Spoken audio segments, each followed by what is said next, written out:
ஒருவேளை எலெக்ஷன்ல விஜய் தோத்துட்டா என்ன ஆகும்? இப்போ பவர்ல இருக்க டிஎம்கேவும் சரி, பவர்ல இல்லாத ஏடிஎம்கேவும் சரி, விஜய் வந்துடவே கூடாதுன்னு தன்னோட கட்சிக்காரங்களை வச்சு விஜயை விமர்சனம் பண்ணிட்டு இருக்காங்க. முக்கியமா பெண்கள் ஓட்டை டார்கெட் பண்ணி இப்போ டிஎம்கே சார்பில் 5000 அக்கௌண்ட்ல டிரான்ஸ்ஃபர் பண்ணியிருக்காங்க. ஏடிஎம்கே எலெக்ஷன்ல வின் பண்ணிட்டா ஃபேமிலிக்கு 10,000 அக்கௌண்ட்ல போட்டானோ மகளிர் உரிமை தொகை 2000 உயர்த்தி தரப்படும்னு சொல்லியிருக்காங்க. திரும்ப டிஎம்கேவோ ஏடிஎம்கேவோ எலெக்ஷன்ல வின் பண்ணா டிவிகேங்கிற ஒரு கட்சி தமிழ்நாட்டில் இருந்துடவே கூடாதுன்னு நினைப்பாங்க. அதுக்கு மேல இப்பவே டிவிகே கட்சி சார்ந்த நிகழ்ச்சிகளுக்கு பர்மிஷன் கொடுக்கறது இல்ல.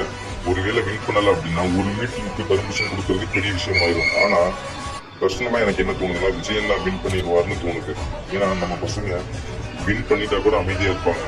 ஒருவேளை வின் பண்ணல அப்படின்னா நெக்ஸ்ட் வர எலெக்ஷன்ல கண்டிப்பா வின் பண்ண வச்சுருவாங்க. ஆனா எனக்கு பர்சனலா என்ன தோணுதுன்னா கண்டிப்பா விஜய் அண்ணாவோட டிவிகே கட்சி 2026 எலெக்ஷன்ல ஆட்சியை பிடிச்சி ஒரு புது கவர்மெண்ட் உருவாக்கணும்னு தோணுது. டிவிகே வின் பண்ணுவோம் அப்படின்னா கமெண்ட்ல டிவிகேன்னு கமெண்ட் பண்ணுவோம்.